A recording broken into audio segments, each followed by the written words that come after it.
Hey, welcome back to the show. Today we have Joey Albritton on the pod, and he is one of the two members of Rehab CEOs, along with Robbie Wolkers.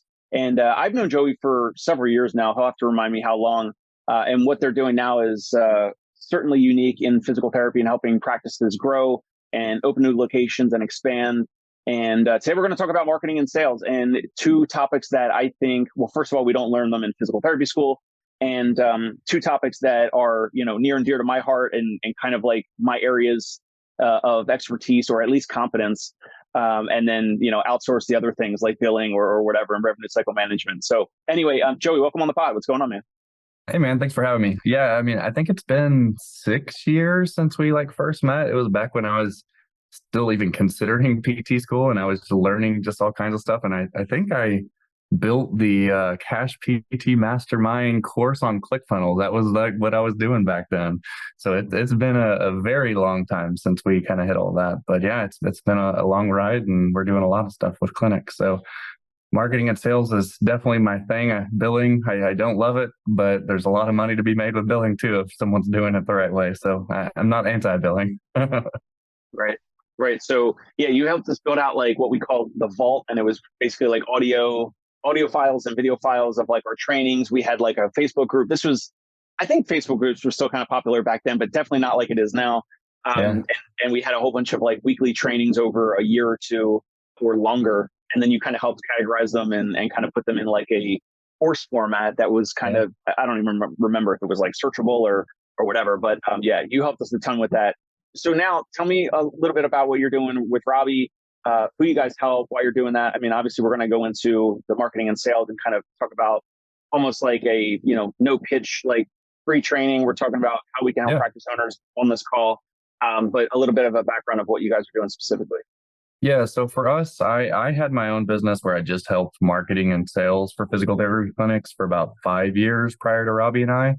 And so I did mainly digital marketing stuff like Facebook ads, Google, website, SEO, all of those things. And then Robbie, he had his 3 clinics, and then he was coaching for several years with Next Level Physical Therapy. And then he branched off. And so he started doing coaching on his own. And he was technically Rehab CEOs at that time. And so we actually were on a podcast and met up. And at that point, we realized like all his guys who he's doing business coaching for, they needed marketing, and all my marketing guys needed business coaching. And so 14 months ago or so, 15, somewhere around there, we merged because we were like, hey, this actually seems like it could work. And so now we originally kind of started like with the bigger guys, because that's really what he was used to working with, like guys that are like pretty much minimum like 4 FTEs or bigger, all the way up to like multiple clinics and stuff like that. And so that was really his main focus to start with. And then from there, we're like, well, there's not really getting anybody from like true like startup to someone out of treatment actually being able to really get into like the bigger things. And so that's where like a lot of our focus was for about like a good 6 months of him just doing nothing but building that out while still doing coaching of the big guys. And so now we really range from literally like startup, just got your LLC pretty much, all the way to guys doing multi clinics, trying to sell them, trying to automate them, doing the full big route there. And so that's like systems, hiring, training, Facebook ads, everything, pretty much the works. So there's a lot that we do, and it's a pretty broad range. And so there's some people that are like diehard insurance. There's some people that are diehard cash. We don't really care. It's just what does the actual owner want?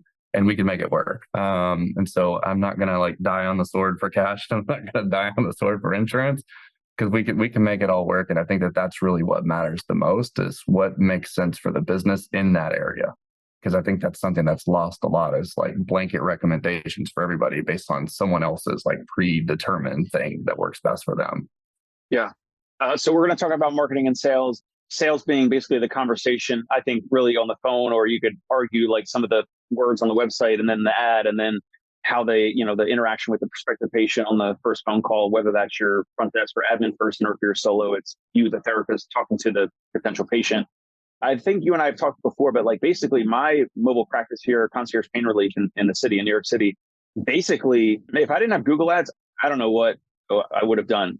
It basically built my business, which is insane to think about, like some, tech company and, this search algorithm and, this bidding system or whatever. Shout out to Ron Miller, actually, because he had had a guy named Eric, and he originally set up my Google ads and then managed them month over month for a couple of years, probably from like 2019, 2020, maybe even in 2021. At some point, he was just like busy and doing another full-time job. And he was just like, hey, your Google ads account, it's good. He called it a well-oiled machine. He's like, it's a well-oiled machine. You could tweak this, tweak that, but like, I'm out. Like, you could figure it out, or you could keep running it or whatever.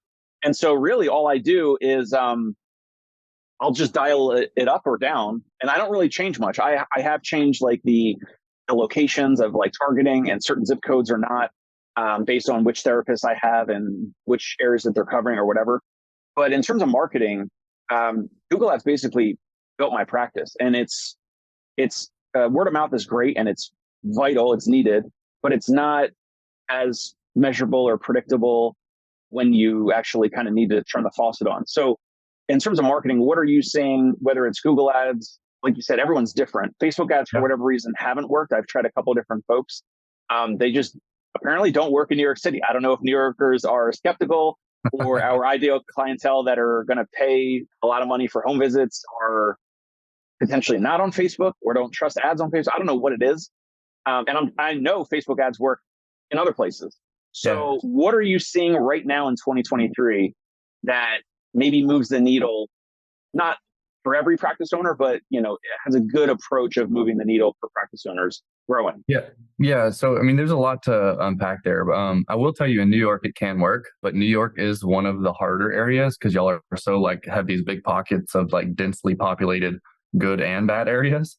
And so if we don't do things right, like it can really hone in on some rough areas. And so you have to definitely filter a little bit more in New York.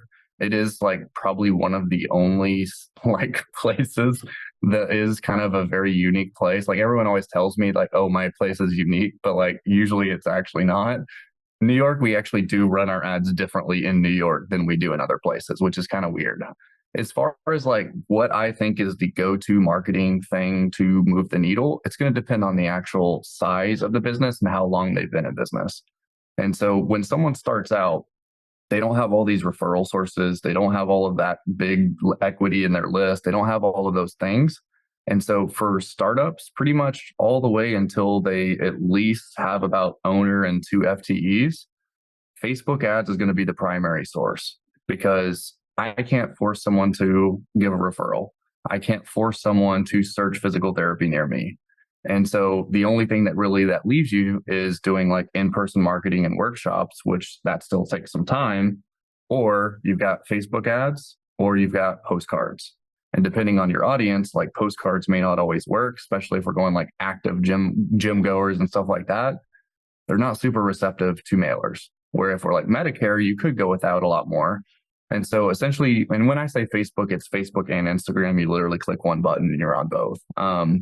And so Facebook is what we really focus on when we have like startups all the way to about 2 FTEs in the owner treating. Once you get bigger than that, that's when we really start hitting Google ads and SEO a lot heavier.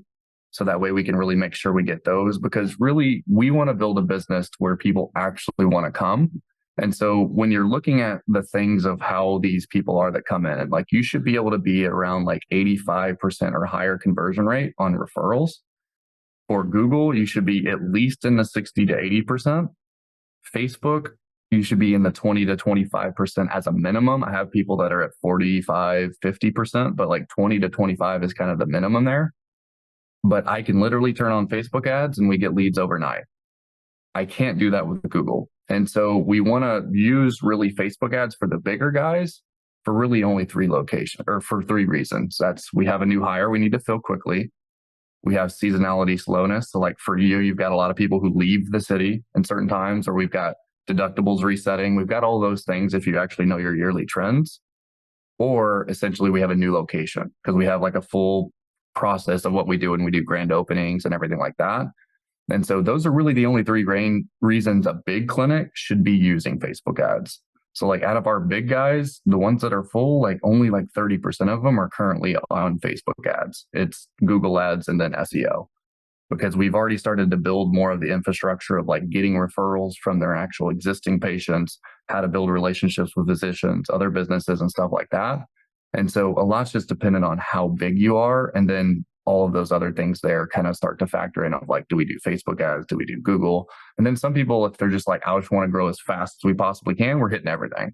But I will tell you that like the amount of lead flow you get with Facebook is going to be like tenfold what you're going to get with Google. So just make sure you have a good front office and you're not overwhelming them. Just an easy stat for anybody here to be like, can we even withstand the bandwidth? A front office should be able to manage 110 visits a week on the schedule. Once you get past about 110 visits, they're going to be missing bandwidth issues. They're going to be dropping balls. So throwing leads to call once a day for the first 5 days, you're going to have a hard time, or you're going to have an admin that's really not happy with you. And so that's the other thing we have to factor in. And those are the things that I really didn't factor in until I partnered with Robbie, was because like I was a marketer. My goal was to get you as many leads as I possibly could. I didn't like factor in like, is it actually sustainable? And so like we'd have guys, I'm like, here's 200 leads. And they're like, I physically can't call 200 leads. And I'm like, interesting. So like we should filter more. So like that's the thing you have to look at that too, is we want flow before friction. And so if we see that someone truly doesn't have the bandwidth to do that, that's when like for our cash guys, we can either raise prices because we know that's it's gonna lower that, but we have better filtration, or we can start asking questions on the back end.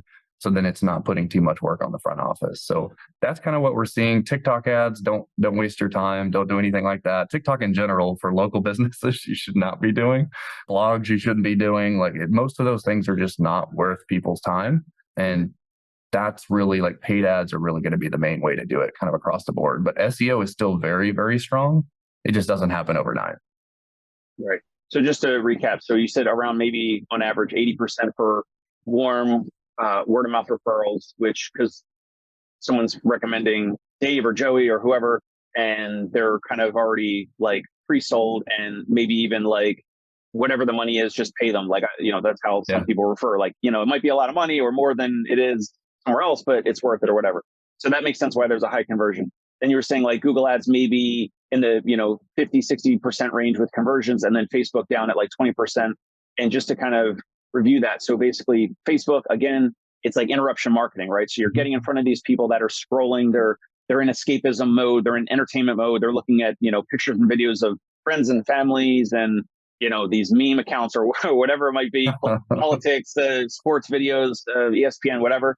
And then boom, now your physical therapy clinic ad shows up in front of them. So they may or may not even be in the mindset of, looking to take an action, make a change, whatever. So therefore, because interruption, it's a lot lower, maybe in the 20% range. And I would say with Google ads, if someone's at 60% conversion for Google ads, I think that's incredible. Maybe I would say on average, it's much lower. And maybe it depends on, do they go from the ad to look at Google reviews or what? Like there's a difference between how warm they are, because the warmer they are, the more they're going to convert. So how through a Google ad would someone be as warm enough to convert on average in the 60% range?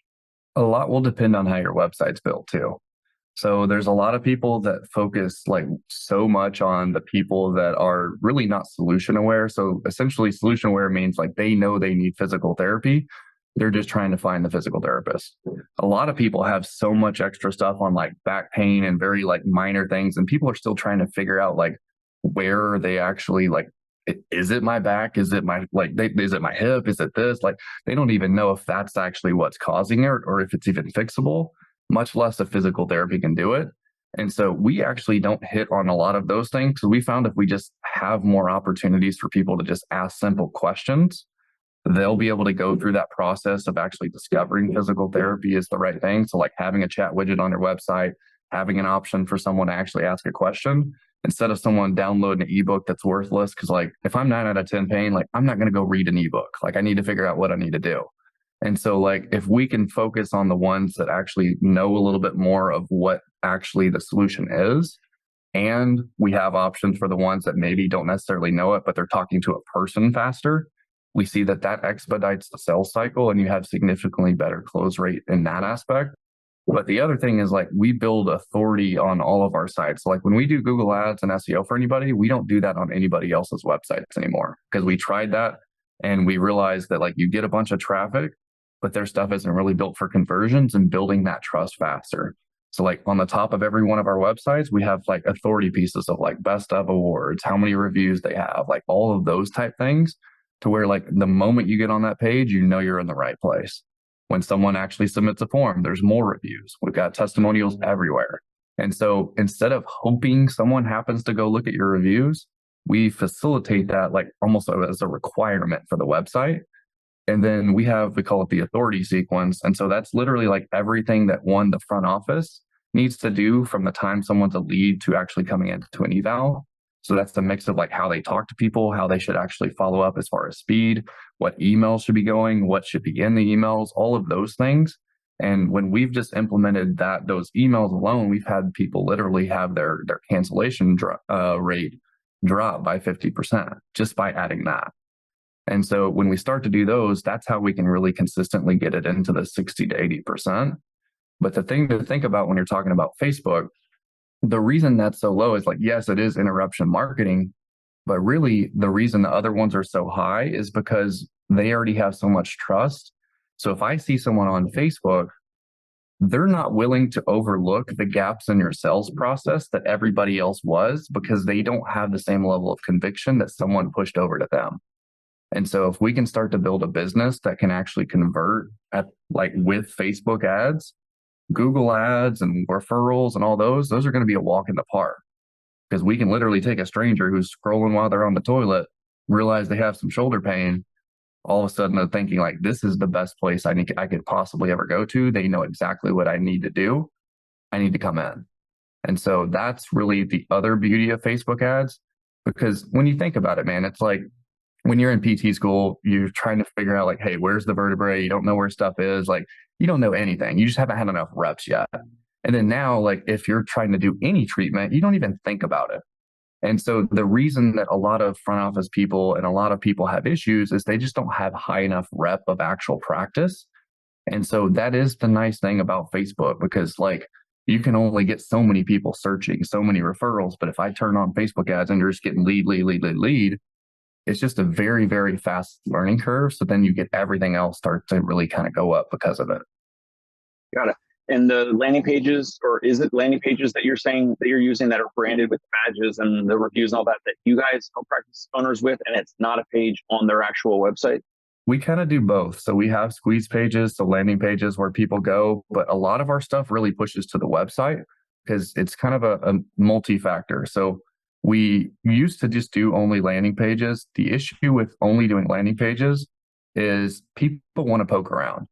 And so like we've done all of the like Hotjar where you can literally map like cursor movements and all of that type of stuff and everything. Robbie literally did that for 2 years on his clinic. And so like we see where people go. So like the second most visited page, so because first is the homepage, the second most visited page is the staff page. Third most is testimonial. And so people genuinely want to build a connection and know who's the one to do it. So they just feel a little bit more comfortable versus like Waco Physical Therapy. Yeah, I don't know them from anybody else. It's just someone, it's just a name. And so I found that our actual conversion rate for the most part actually is end up better if we push them to a website. There's stuff that we're always testing because some areas do actually respond better to actual landing pages and stuff like that. So it is a little unique based on different people. But pushing them to the website also helps with SEO, because one of the things that Google looks at is what kind of traffic and click through are we actually getting from your Google My Business and from your other stuff to push there. So if we're combining Google and SEO together, which we always do Google and SEO together, we don't ever do those separately. We do those together because it's going to help your ranking on SEO. Because then eventually, once we can rank for SEO, then we don't have to pay as much to be on the top, and we can start to use that ad spend to start to kind of widen the net for other terms. And it's just ongoing feedback loop that's much faster versus like I need to try to rank. Hopefully there's actually enough terms for it, where Google ads will tell you exactly where you should focus. And then you can focus even more on the SEO side of it. Got it. Now, in terms of SEO, you're saying, but blogs aren't what totally help. So I know SEO is a little bit of keywords and pages on your website, whether it's other tabs, other pages on your website that'll say, in-home physical therapy, Manhattan, or in-home physical therapy, Brooklyn, whatever. And so we have some of that stuff with SEO. What else are you like? What else? How else do you define SEO other than the blog type of stuff that Tony Maritato's always doing, which is like Yeah. he'll do a blog post and a YouTube video, embed the YouTube video in the blog post, and the whole blog post and YouTube video is answering one question, like how to sleep comfortably after a knee replacement. So like Yeah. I just was under the impression that a lot of SEO was about blogging, but you're saying like maybe not necessarily. Yes and no. So when I say blogging, I'm saying owners should not be wasting their time blogging. Owners, right. And so blogging can help, but it's not always the big needle mover. So like we do those, but like even then, most of the time we don't have them where they're actually like front facing in the navigation menu. Like we're just doing it purely for SEO purposes. And so you can still do the blogs, but like there's press releases, there's building backlinks from other like local websites and stuff like that. There's stuff that you can do. I mean, there's an abundance of things you can do. Most people's on-page SEO is really the big thing. It's like their actual structure of their website, what it's actually telling Google doesn't tell them that's what they're wanting to rank for. So like the amount of people that don't have like physical therapy in city name as their H1, which is the main headline, which is just for like one location stuff. As we get into multiple locations, you have to build stuff out differently and stuff like that. But like most people's structure of their site's just not even the way it should be. So they have like this big, like unique, we help X do Y without blah, blah, blah. And that's their main thing. They're telling them they want the website to be ranked for. So when you search that exact term, they're ranking for it, but no one's searching that. And so there's some of those things that happen that a lot of people are missing. The way stuff is kind of interlinked to really kind of build itself is not really done.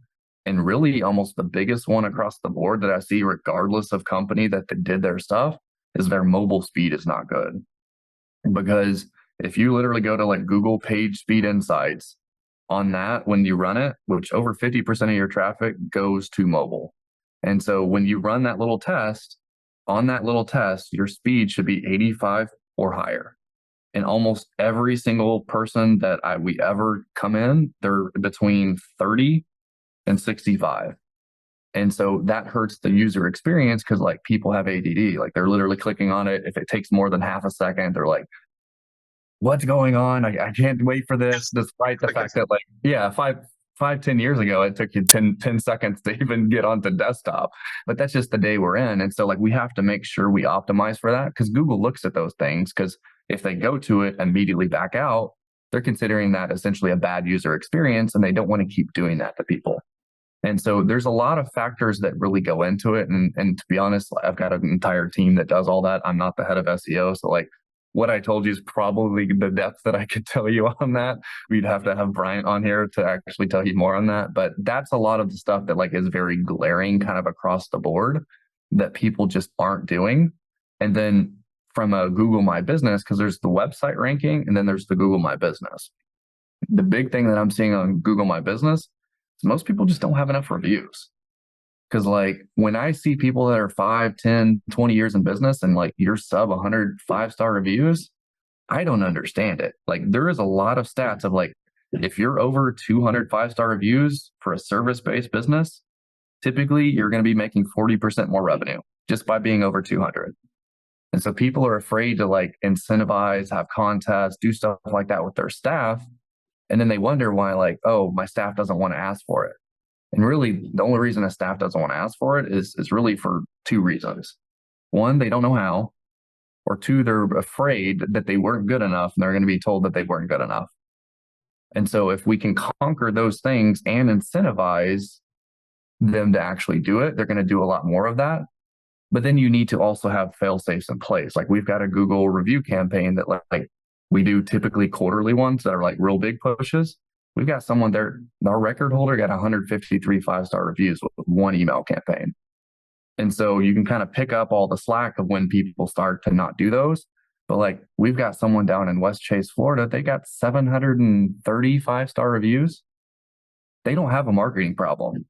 Like they have 500 5-star reviews more than their biggest competitor.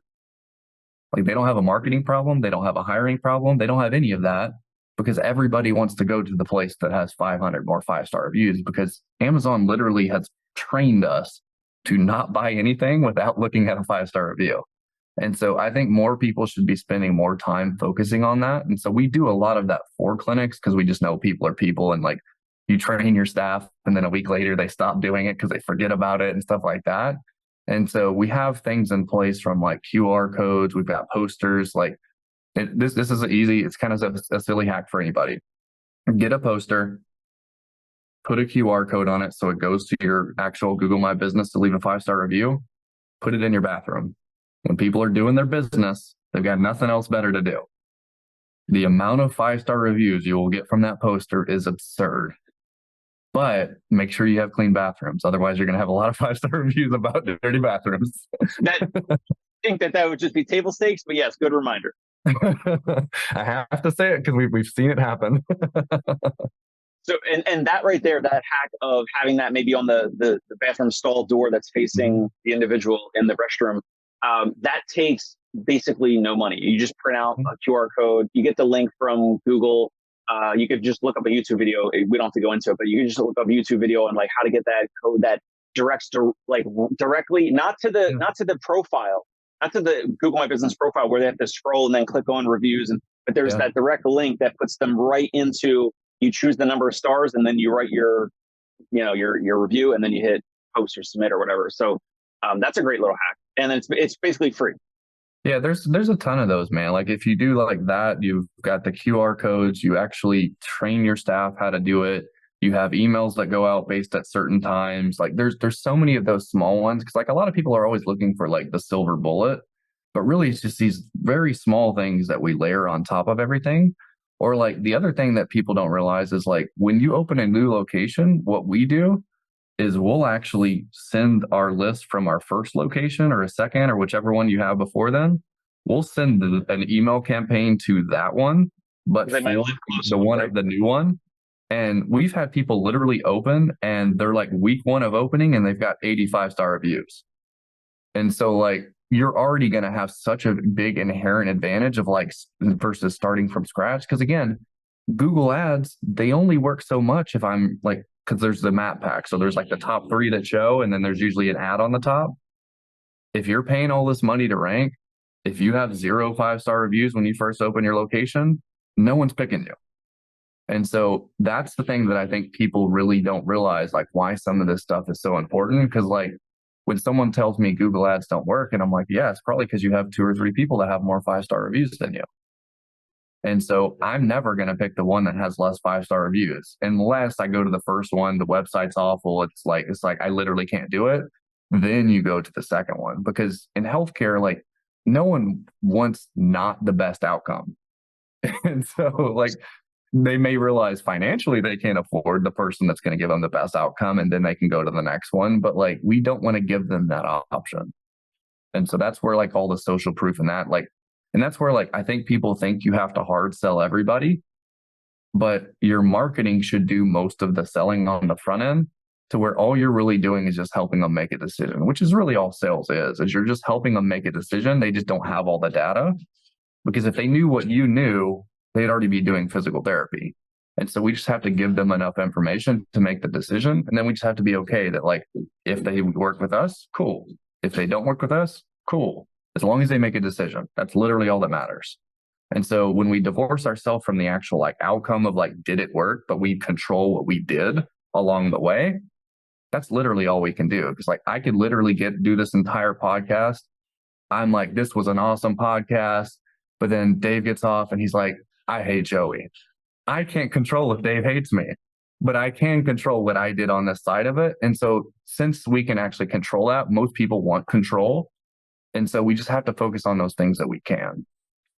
I have one other question about backlinks, but before that, I have a hunch with Google Ads that it's either a conversion or tracking issue with like the attribution, or my hunch is that if you are running Google Ads, you're spending, I don't know, $1,000 a month, $2,000, $3,000 a month, whatever in terms of ad spend for Google Ads. My hunch is that Google, my hunch is that practice owners get more even organic leads through Google, but only when you're spending more on Google Ads. And that's either some of those leads are actually coming from ads, or they see an ad, like the impression of the ad maybe, but then they click into Google Maps or something. But my hunch is that when you're spending on Google Ads and it says you know, it's tracked like 15 leads or 15 calls or whatever, but that month you had 30 or 45 leads. And the month before you had like no leads or 5 leads from Google because you cranked up your ad spend. My hunch is that Google awards, they say that they don't do this. Google says that they do And they not do say this. they don't. But if you are spending on Google ads, my hunch is that you actually get rewarded. Maybe your blogs or your other pages get pushed up higher that are organically listed. That's my hunch. Or some of these leads are actually coming through Google ads, but they're not being tracked, or there's no attribution through the Google, like the Google ads console or whatever. So any thoughts there? I think one, it's impossible for us to know this, but two, I know. We're just yeah, and so essentially the thing that's probably not realized by most people is I already kind of alluded to this of like if we have more people going to the website, that's a positive indicator to Google that we should continue to do that. And so since we're seeing that and people actually stay on your website, they actually opt in, we do all these things, all they care about is user experience and then how can they show you another ad. That's literally all Google cares about. And so if that's the case and Google ads were running those and people are coming through, then it makes them realize that logically we should also do that from like organic ranks as well. And so then the other thing to think about is there's only so much real estate on a mobile phone. And so if they see the ad, but you're actually ranking as well, there's a lot of people that when you're running that ad, they see the little sponsored, they will never click on it. They're like, there is a percentage of people who will not click on an ad, even though they're like 99% sure it's the right link. And so you may not attribute that to a Google ad lead, but it actually could really been a Google ad lead because they saw yours first, it resonated, but then they just scroll down just enough to find the one that is for sure your link. And so there's some of those things, but I will tell you, like almost across the board, most people's tracking is just god awful. Like most people's tracking is not tracking form submissions, it's not tracking phone numbers, it doesn't have it to where when we actually click on the ad, it changes the number on your website physically to a different number. Like they just don't have all of that because the amount of people when I ask them, well, how have Google ads been working for you? They're like, well, I don't really know. I'm like, that's a problem.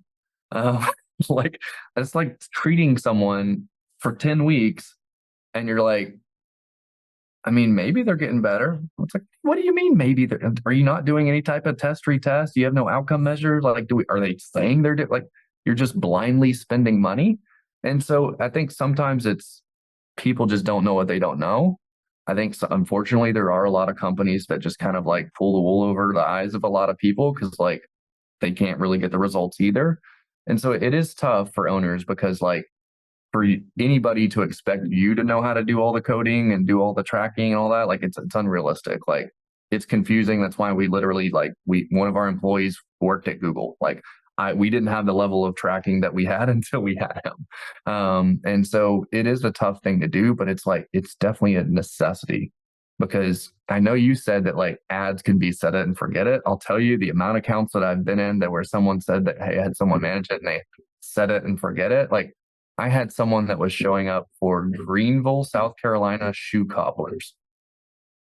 Oh boy. And I'm like, we are wasting a lot of money. So you definitely have to go in there and tweak it. And I 100% agree. Outsource it.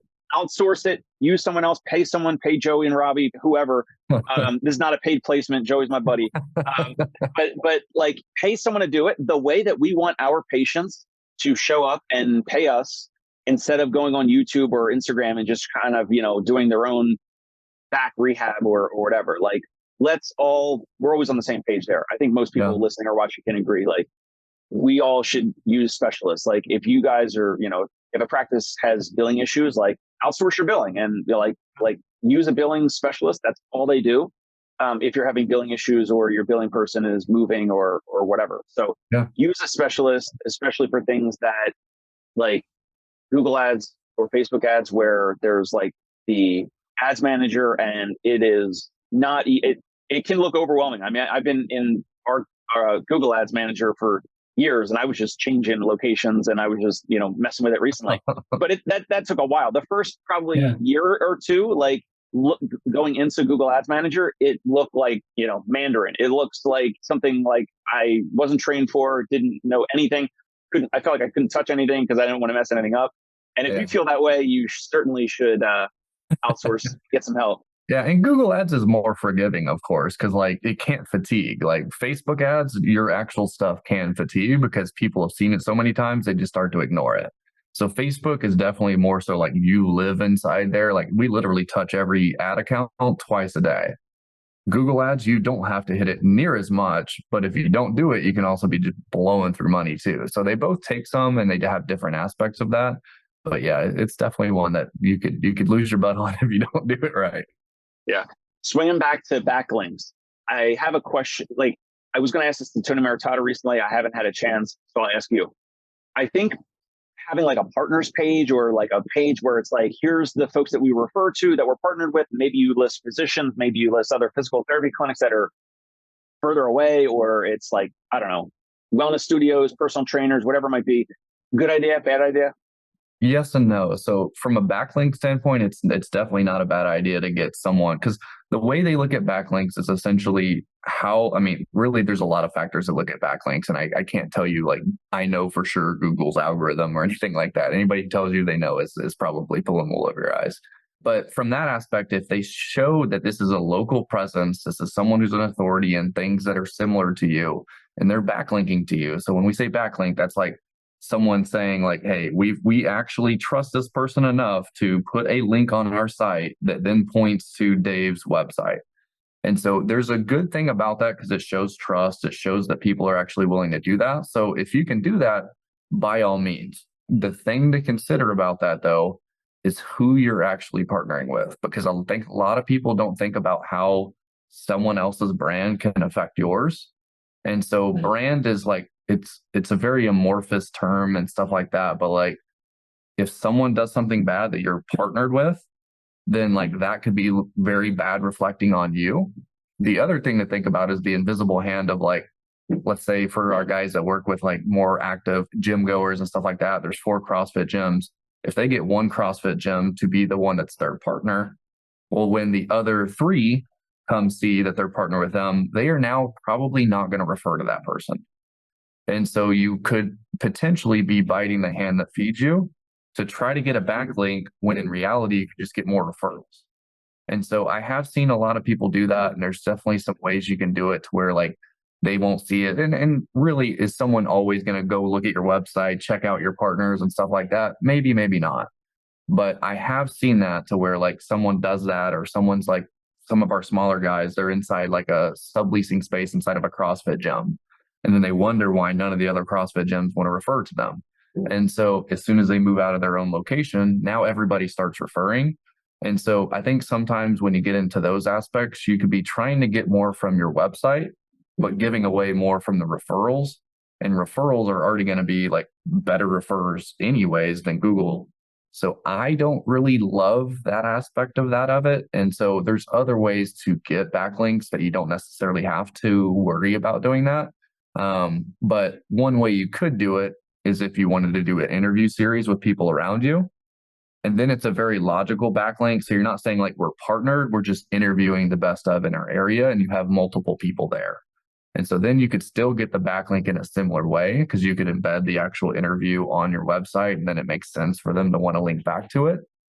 The other thing that I think a lot of people don't think about just for like a getting ranking and some of those things is like a lot of your nurturing sequences, because like we've got like a full 3-year discharge sequence for someone whenever they're done. A lot of your stuff should be pushing people back to your website, because that again is showing Google people are actively going to your site. And so a lot of people don't do that. And so we're not getting all of the benefit of having these big lists. And so I think some people will get too fixated on backlinks, and then there will be an algorithm change. And then all of a sudden backlinks aren't as important. Then people will go heavy on AI, and then all of a sudden there's an algorithm change. And so SEO is very tough to stay up to date with. And there's times where it's like, it's really good. And then boom, like we literally just had one that hit this week that did some changes based on AI, and like they ended up prioritizing directories over like local businesses. I think everything will bounce back pretty quickly across everything, but all local service-based businesses got hit with this one. And so the good thing is all of them got hit. So everybody's kind of got hit. But those are the things that you kind of have to look at. But from a brand standpoint, from a potential less referral standpoint, I wouldn't necessarily do it. but that's just me. Got it. I know we're running a little bit late on time here, and we've talked more about marketing and sales. So, do you want to do maybe 5 to 10 minutes on sales, or come back another time and we talk about sales and we just keep going with marketing now? What do you think? We can just hit marketing. We can always do another sales one. Okay. So, with the backlink page, do you suggest to practice owners, if they were going to do that partners page, do you always suggest that, like I say to these nearby businesses, there's a BA Academy, there's boutique gyms, there's different places here in Brooklyn or in the city. Do you suggest that you don't put them on a partners page unless that other website is going to list you? So it's kind of like, hey, I got an idea. This can help both of us. Rising tide lifts all boats. And, the gyms, the wellness studios, the personal trainers, or the CrossFit gyms, whatever nearby, you only put them on your partners page kind of at the same time, like, hey, let's schedule this, and you put my website on yours. I'll help you do it. If I don't know if you help your clients with that, and like we can organize it or have like an approach where you basically link to my website and then my website links to yours. I think that's like probably the best way to do it. Any tips on an approach there that like it's a win-win for both sides, as opposed to I make a partners page and I have 10 links, but then the other businesses don't link to my website. So then they benefit, but then I don't. Yeah, I mean, realistically, man, that's why I like the interview side of it, because then like there has to be a need for them to link to you, because to see the interview, it makes sense that they have it. So then it pushes to you. So that's why I like it. If I had to go down that route of like, how do we make it mutually beneficial? You are probably going to have to do it for them. And I really don't think there's a cleaner way to do it. Most people are not going to put it on your homepage. And so that's something to think about too. So like, where the links go also makes a difference on like the ranking side of things. So like if we're getting links going straight to the homepage, that'll actually help you out more than just like an ancillary page for like partners. And so honestly, I don't think there's a clean way to do it unless you have a really good relationship for them to actually want to do it, because most people just they don't care enough, if I'm being honest. So I wish I had a better answer, but I think most people just realistically won't actually do it unless there is a reason. And the reason that is probably one of the biggest drivers in human psychology is status. And so interviewing someone is status. And so that's why it's always been so powerful. You can have physicians on there that you don't normally, like literally surgeons you'd never think you could get on. We've had people do interviews with. And then the other thing that you throw it on YouTube. So then someone searches Dr. So-and-so. Well, now you already have that trust factor when you've interviewed that person. And so these are all like long-term plays, but like the things that people also haven't thought about that you could do. Because when I talk to these bigger companies, they're like, we try to get into the doctor's offices. The only thing they want us to do is buy lunches. We know it's worthless. Like we know that that's dead. Like it really just doesn't work. What you could do is you could do this interview series, put it on your website, put it on your YouTube, but then literally do a Facebook ad with that interview, drop it on a 1 mile radius on top of that physician's office, and it's playing all the time. So then every single patient that comes in that's scrolling on Facebook and Instagram, they're like, I just saw an interview with you. Oh, and then they would love to hear that. It's yeah, literally daily. They're reminded of the status of, hey, I just saw an interview with you. And every time that happens, they're like, Dave did that interview for me, and they're actually promoting it too. I can't get inside of a physician's office daily, much less maybe even monthly. But if we can have patients who already like him and trust him, telling them that they saw it and they liked it, they enjoyed it, or even just anything of awareness of him, and it spotlights him as the authority, that will build more name recognition with you than anything else can. And it doesn't have to be a super high budget, because we're just trying to hit people that are in his office. So it's not like it's a monstrous audience or anything like that. And so it's a very easy way to start building stuff with gyms, with dentists, with physicians, all of those things. Because again, status is what most people want. Like typically your males, their status is around being a good dad and being a provider and their business. Those are the three that men typically have. Females, it's being an actual good mother. Some are very like work status oriented around there, but typically theirs is around being compassionate, being someone that's actually prepared, and being someone that's a good mom. And so if we can start to appeal to statuses on those, I know we're getting into sales kind of stuff there, but like if we can start to appeal to those things and change the identity that they feel and confirm that they're actually doing a good job at those things, people will pay you way more money forever by helping them elevate the status that they're at. Because people don't buy these like big name brand, like I don't even own half of that. Like I don't even a Rolex. People don't buy a Rolex because it does anything really that much better. It's the status of buying the Rolex. And so if we can start to do that with our marketing and our relationships and with our employees too. I think a lot of times we don't think about this with employees, but we have to market and sell to our employees just as much as we have to refer relationships to customers and everything like that. And so status can sometimes just be giving someone some kudos and telling them they did a good job in front of everybody.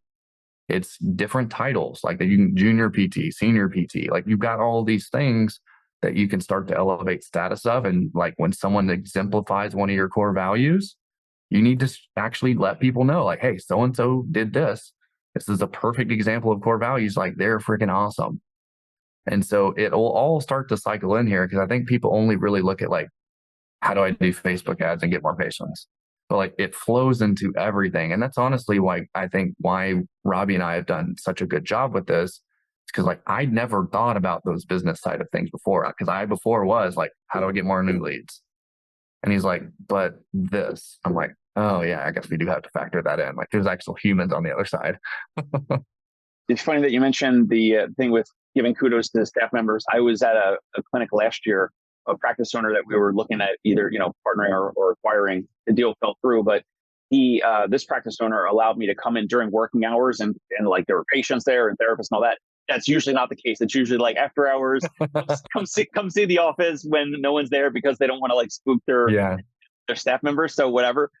While I was there, the owner said to a staff therapist, "Oh, so-and-so left you a Google review," and he read it out loud and her face lit up. So everything that you're saying about the kudos of staff, that's like you said, it's almost like it's not internal marketing, but it's like it's helping with like maintaining retention of staff, like giving them credit. And that is like, then it reinforces that they're helping people and then they're going to continue to look forward to coming to work with you. And then therefore it leads into everything else, the patient experience and good outcomes and all that. Yeah, I think the big thing that people kind of miss on some of this, like doing what he did is awesome, but like literally the easiest solution to anybody that doesn't have buy-in, that doesn't have good sales, that doesn't have any of these things, they're behind on notes, they're behind on any of that, is because they don't believe in your why enough or they don't believe in themselves enough. And the easiest way to breed that into all of your employees is you need to read your 5-star reviews in the morning every single day out loud to people. Because if you can start to do that, whenever you're in the middle of actually like you're on the phone with a freaking insurance company for 30 minutes and then they disconnect and hang up on you and everything like that, or someone's from Facebook and they don't want to do something, they yell at you. You've got someone who comes in and you just don't want to do that note again. Like you've got all these negative things because like we don't want to say like we're not in a rah-rah physical therapy is always this like 10 out of 10. Like we know it's life. We have to have a big enough vision to where people want to do that. And we need to be reminded of what the actual impact is. Because there's going to be those low days, there's going to be those things, and we have to continue to sell people on the vision so that way they're willing to overcome those things. So they're always going to come. It's just got to be big enough to where they can step over it and they'll be good. And if an owner is doing that, that means if they're reading out the 5-star Google reviews, let's say daily or weekly or whatever, they continuously need more new Google reviews because otherwise you're going to be reading the same ones or there's no new ones to read, which then goes back into more new patients finding your clinic and coming into your world and your ecosystem, which then comes back to the whole topic of today, which is marketing and getting more attention and awareness in your community so that you can help people naturally, overcome their issues, orthopedic issues, neuro, gait, balance, whatever it might be.